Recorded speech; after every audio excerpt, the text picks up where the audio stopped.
Assalamualaikum warahmatullahi wabarakatuh. Selamat pagi anak-anak, apa kabar kalian semua? Semoga pagi hari ini kalian masih diberikan kesehatan dan jangan lupa selalu mematuhi protokol kesehatan, yaitu memakai masker dan mencuci tangan.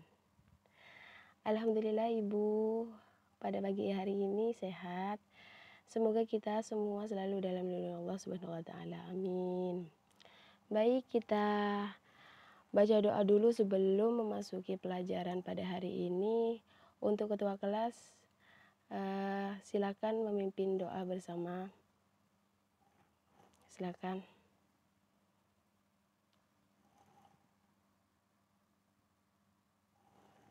Alhamdulillah. Baik, Ibu absen dulu ya. Hadijah, Masratul Jannah, masuk. Sulaiman, masuk. Sulfani Alawiyah, masuk juga. Nurul Komariah, jangan bicara sendiri, Ibu lagi absen. Qurratul Ayun, Muhammad Faisal, Muhsuluddin, masuk semua ya. Oke, silakan keluarkan buku paket LKS dan juga alat tulis lainnya. Ki Hajar Dewantara pernah berkata, apapun yang dilakukan oleh seseorang itu hendaknya dapat bermanfaat bagi dirinya sendiri, bermanfaat bagi bangsanya, dan bermanfaat bagi manusia di dunia pada umumnya. Begitupun pendidikan. Pendidikan itu bukan sebuah produk seperti gelar, diploma, pekerjaan, atau uang yang dihasilkan. Pendidikan itu suatu proses yang tak akan pernah ada kata akhir, menurut Bell Kaufman. Jadi gimana pun kondisi saat ini, kondisi pada masa pandemi seperti ini, kita tuh harus semangat, harus berpikir positif, dan untuk belajar kita tuh harus lebih giat lagi. Baik, Ibu lanjut pada pertemuan minggu lalu itu Ibu sudah sebelumnya memberikan materi tentang pendudukan peran pemerintah. Nah, siapa di sini yang masih ingat tentang materi itu? Tentang materi kependudukan pemerintah pusat? Dan juga siapa yang tahu pengertian pemerintahan pusat itu adalah? Siapa yang tahu, ajukan tangan. Baik, Hatijah, silakan. Ya, benar sekali. Pemerintahan pusat adalah suatu kelompok orang yang bekerja menjalankan organisasi negara pada tataran nasional atau sebagai pemimpin organisasi negara. Bagus sekali jawaban dari Hatijah. Terima kasih, Hatijah.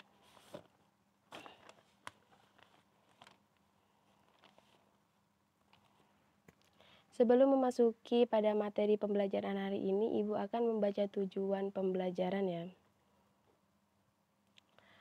1. Siswa menganalisis desentralisasi atau otonomi daerah dalam konteks Negara Kesatuan Republik Indonesia. 2. Siswa membedakan kedudukan dan peran pemerintah pusat dan pemerintah daerah. 3. Mengemukakan hubungan struktural pemerintah pusat dan daerah.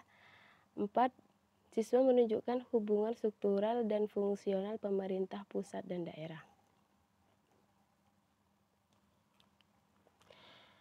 Nanti setelah Ibu menyampaikan materi, Ibu akan membagikan 4 kelompok. Nanti setelah Ibu menyampaikan materi ya nak ya. Sekarang Ibu akan menjelaskan secara garis besar saja tentang hubungan struktur dan fungsional pemerintah pusat dan daerah.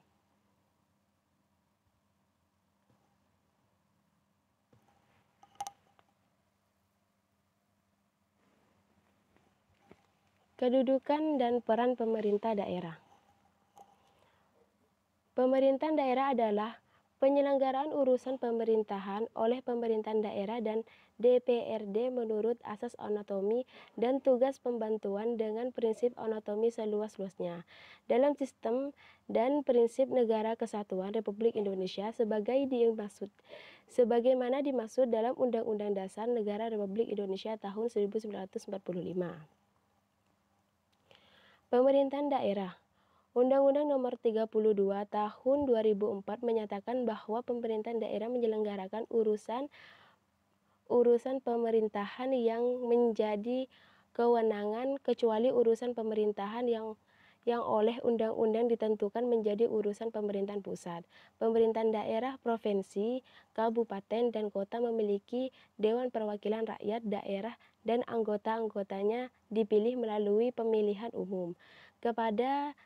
Kepala dan wakil kepala daerah memiliki tugas, wewenang, dan kewajiban serta larangan kepada daerah juga memiliki kewajiban untuk 1.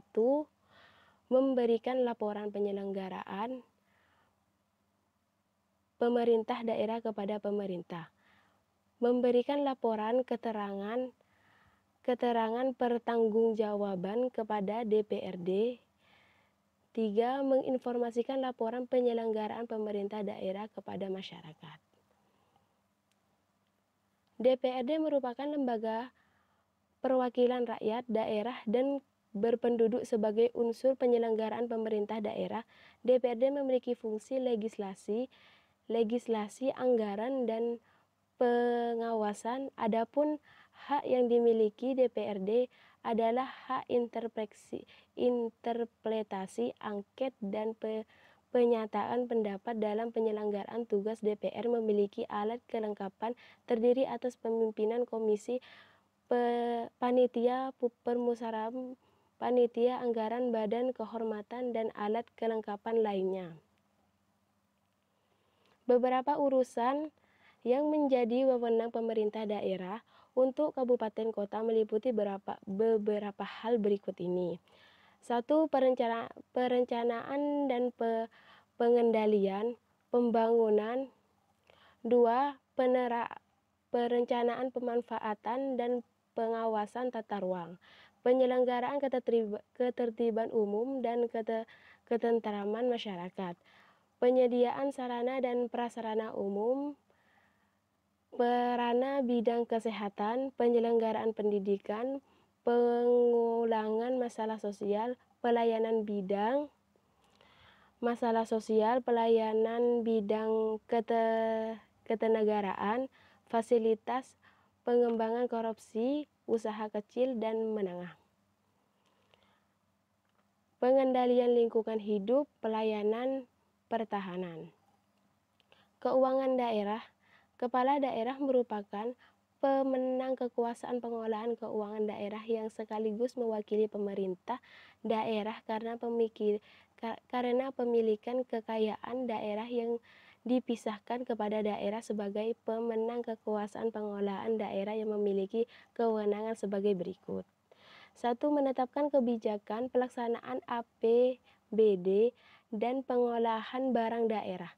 2. Menetapkan kuasa penguasa penggunaan anggaran dan pendaratan penerima, mengeluarkan penetapan penjabat dan petugas bertugas melakukan pengumuman pemerintahan daerah tersebut, mengelola utang dan piutang daerah, pengelolaan barang milik daerah. Daerah khusus, daerah istimewa, dan otonomi khusus. Undang-undang yang dimaksud adalah Undang-Undang Republik Indonesia Nomor 9 Tahun 2015 tentang perubahan kedua asas Undang-Undang Nomor 23 Tahun 2014 tentang pemerintahan daerah. Adapun yang dimaksud dengan satuan pemerintah daerah yang bersifat khusus adalah daerah yang diberi otonomi khusus, yaitu daerah khusus Ibu Kota Jakarta, Provinsi Papua. Adapun daerah istimewa adalah daerah istimewa Aceh, Nanggro Aceh, Darussalam, dan daerah istimewa Yogyakarta. Hubungan struktural dan fungsional pemerintahan pusat daerah. Hubungan struktural pemerintahan pusat dan daerah. hubungan struktural pemerintahan pusat daerah adalah bagaimana cara susunan atau pola sistematis tertentu pemerintahan pusat dan pemerintahan daerah saling berkoordinasi dalam pelimpahan wewenang kepentingan pemerintahan. Dan 3 faktor menjadi dasar pembagian fungsi urusan tugas dan wewenang antara pemerintah pusat daerah tersebut dibagi menjadi 3, yaitu 1 fungsi yang bersifat berskala nasional dan berkaitan dengan eksistensi negara sebagai suatu politik diserahkan kepada pemerintah pusat. 2 fungsi menyangkut pelayanan masyarakat yang perlu disediakan secara beragam untuk seluruh daerah dikelola oleh pemerintah pusat. 3 fungsi pelayanan yang bersifat lokal melibatkan masyarakat luas dan tidak memerlukan tingkah pelayanan standar dikelola oleh pemerintah daerah disesuaikan dengan kebutuhan serta kemampuan daerah masing-masing. Ekstensi.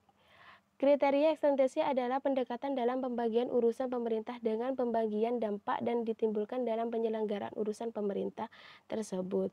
Akuntabilitas adalah sebuah pendekatan dalam pembagian urusan pemerintah dengan menyelenggarakan suatu bagian urusan kepada pemerintah terdekat dengan akibat dari urusan yang ditandatangani. Efisiensi adalah pendekatan dalam pembagian dalam urusan pemerintah dengan mempertimbangkan tersedianya sumber daya ponselnel, dana, dan peralatan untuk mendapatkan ketepatan, kepastian, dan kecepatan hasil yang harus dicapai dalam penyelenggaraan bagi urusannya.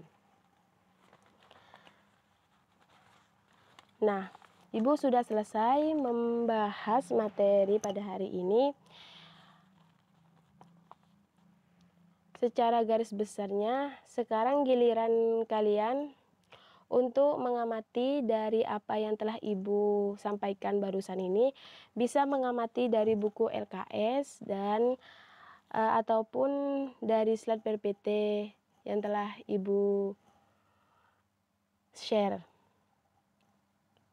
Pada saat mengamati nanti pasti kalian akan menemukan pertanyaan-pertanyaan materi pada hari ini. Silakan kalau ada pertanyaan atau kurang paham dengan apa yang Ibu jelaskan barusan, segera ditanyakan.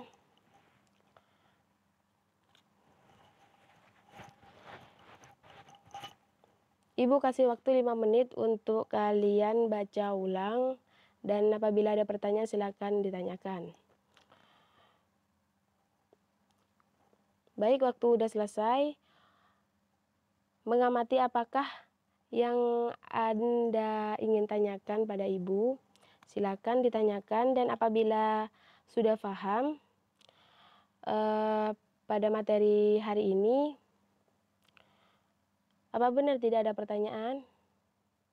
Oke, kalau tidak ada pertanyaan, Ibu anggap kalian semua sudah paham ya. Ibu akan membacakan kelompoknya saja. Kalau kalian tidak ada pertanyaan pada Ibu, saya akan membacakan kelompok yang sudah Ibu sampaikan tadi pada awal pembelajaran. Yaitu Ibu akan memberikan masing-masing kelompok itu 2 orang. Ibu bagi 4 kelompok. Ibu susun ya. Kelompok 1 ialah Hatijah dan Nurul. Kelompok 2 Musrotul Jannah dan Quratul Hayun. Kelompok 3 Sulaiman dan Faisal. Kelompok 4 Sulfaniyah, Alawiyah, dan Muhsuluddin.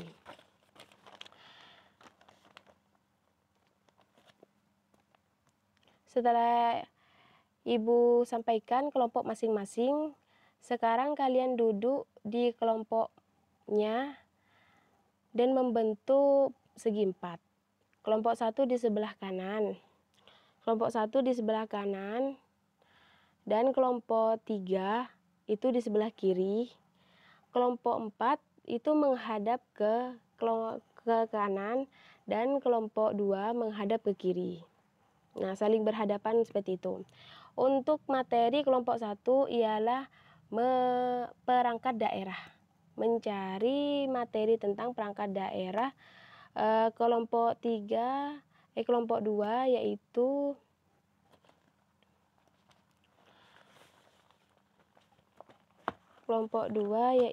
mencari pemerintahan daerah, tentang pemerintahan daerah.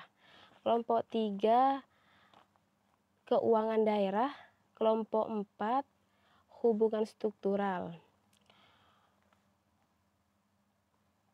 Untuk mencari sumbernya, kalian bisa mencari di internet, bisa juga di LKS yang sekarang kalian pegang ini, dan juga di buku paket PPKN. Dan jika sudah mendeskripsikan bersama kelompoknya masing-masing, jadikan satu pemikiran untuk maju presentasi ke depan, dimulai dari kelompok pertama. Jika kelompok pertama maju, nantinya untuk kelompok 2, 3, dan 4 itu wajib kalian menanggapi dan bertanya kepada kelompok 1.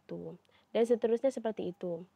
Ibu kasih waktu 15 menit untuk mencari materinya dan mendiskusikan kepada kelompoknya masing-masing. Waktu selesai. Sekarang waktunya untuk presentasi ke depan. Untuk kelompok 1 maju. Ya, Ibu beri tanggapan ya. Untuk kelompok 1 jangan terlalu mengacu pada internet. Kalau kalian mempunyai pemikiran sendiri, boleh kalian menambahkan, jangan semuanya itu melibatkan internet.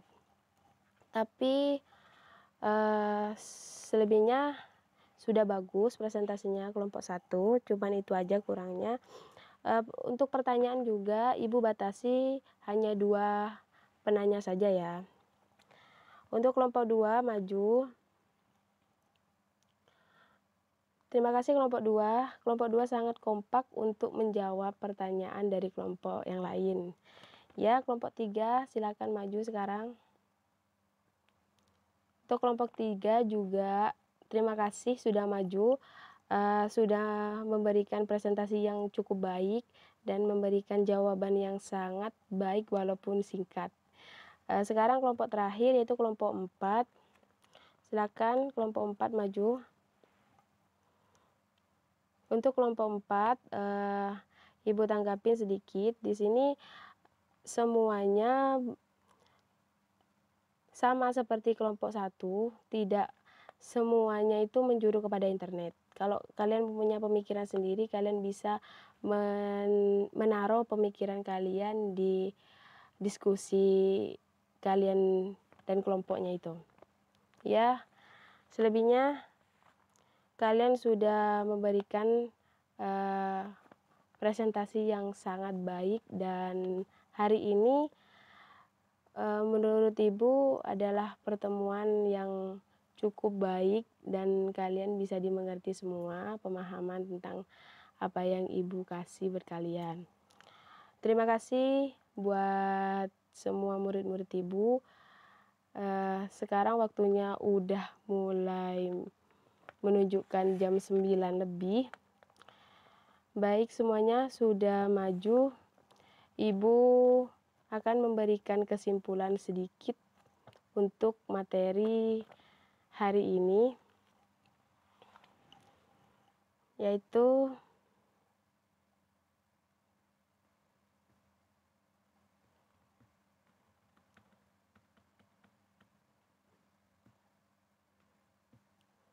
kesimpulan pada pertemuan hari ini, yaitu negara Republik Indonesia adalah negara kesatuan yang menganut asas desentralisasi dalam penyelenggaraan pemerintah, dengan memberikan kesempatan dan keluasan kepada daerah untuk menyelenggarakan otonomi daerah. Penyelenggara pemerintah pusat dalam melaksanakan otonomi daerah di Indonesia adalah Presiden dibantu oleh Wakil Presiden. Materi menteri negara, dan penyelenggaraan pemerintah. Pemerintah pusat menggunakan asas desentralisasi, tugas bantuan dan konsentrasi sesuai dengan peraturan perundang-undangan. Penyelenggaraan pemerintah daerah menggunakan asas otonomi dan tugas pembantuan asas. Asas merupakan kesuksesan pemerintah daerah untuk melaksanakan urusan pemerintah dan kewenangan lebih luas dan lebih tinggi di daerah tersebut. Daerah meliputi perencanaan, pelaksanaan, pengawasan, pengendalian, evaluasi pada sebuah aspek pemerintah. Nah, baiklah, untuk pertemuan hari ini hanya cukup sampai di sini saja ya, Nak ya. Semoga pada pertemuan minggu depan semoga sehat semuanya. Wabillahi taufik wal hidayah. Wassalamualaikum warahmatullahi wabarakatuh.